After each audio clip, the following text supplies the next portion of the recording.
कभी कहीं कोई ठेली लगा लेता है, सब्जी बेच लेता है, कभी कोई फुटपाथ पर कोई सामान रख के उसे बेच लेता है। इस तरह के रोजगार में वो लगे हुए हैं। हमारे देश में जिसको अनऑर्गेनाइज्ड सेक्टर कहा जाता है, असंगठित रोजगार का क्षेत्र, उसमें ये 60 करोड़ 50 लाख लोग हैं जिनकी 12 महीने की कोई भी रोजगारी पक्की नहीं है। किसी को साल में 2 महीने काम मिलता है, किसी को 4 महीने मिलता है, किसी को 3 महीने, किसी को 6 महीने, ऐसा उनका चलता है। और इनके ऊपर समय समय पर पुलिस के डंडे चलते रहते हैं। वो बेचारे कहीं सड़क पर बैठे हैं, खोमचा लगा के, पुलिस वाला आएगा मारेगा डंडा और नगर पालिका वाला आएगा ले जाएगा पैसे उनसे। रोज भुगतते हैं वो इस बात को। तो 60.5 करोड़ लोग इस देश में दर बदर की ठोकरें खाने को मजबूर हैं, जिनको काम चाहिए और काम नहीं है हमारे पास। खेती हमारे देश में अब इतने घाटे में चली गई है कि इस पर जिंदा रहना संभव नहीं है लोगों का। इतने घाटे में आ गई है खेती। क्योंकि खेती के घाटे में आने का सबसे बड़ा कारण है किसानों के काम आने वाला जो यूरिया, डीएपी, सुपर फॉस्फेट है, किसानों के काम आने वाला जो एंडोसल्फान, मेलाथियान आदि आदि कीटनाशक दवाएं हैं, ये पिछले 20 सालों में इतनी महंगी हो गई हैं कि गरीब किसान के बूते का नहीं रहा अब उनको डालना।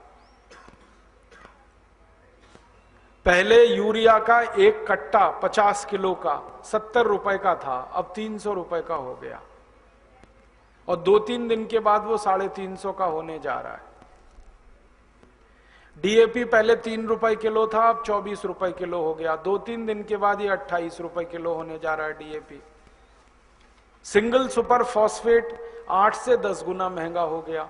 किसानों के काम आने वाला डीजल जो कभी 3 रुपए 20 पैसे, 3 रुपए 50 पैसे लीटर था, अब वो 38 रुपए लीटर हो गया। तो किसानों के काम आने वाली हर चीज महंगी पे महंगी हो रही है और किसान की पैदा की गई चीजें सस्ते से सस्ती बिक रही हैं। गेहूं, चावल, चना, दाल, मटर।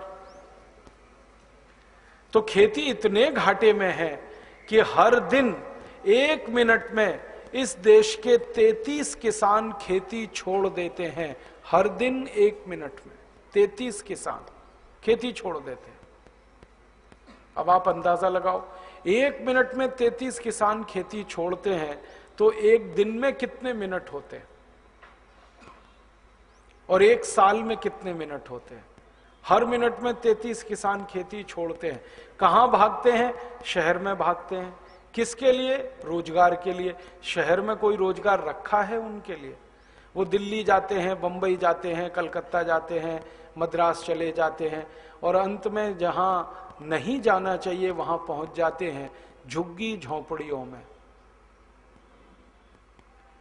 मुंबई में धारावी नाम का एक एरिया है, वहां की झुग्गी झोंपड़ियों में लाखों लोग रहते हैं, जहां हम 1 मिनट खड़े नहीं हो सकते। धारावी में इतना कीचड़, इतनी गंदगी, इतनी बदबू, हम 1 मिनट नहीं खड़े हो सकते वहां। और लोग वहां 20-20 साल से रहते हैं।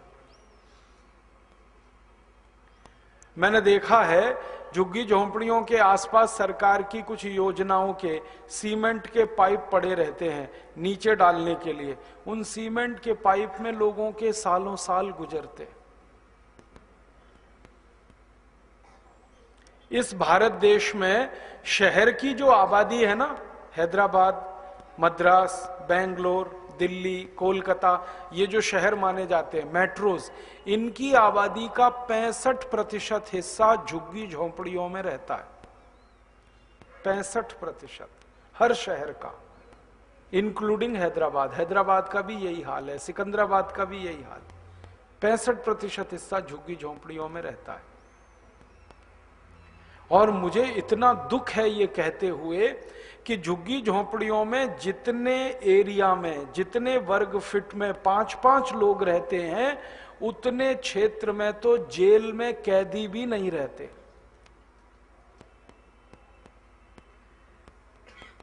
दस फीट चौड़ी, 10 फीट लंबी, 100 वर्ग फीट की झुग्गी झोंपड़ी में 5-6 लोगों का परिवार है।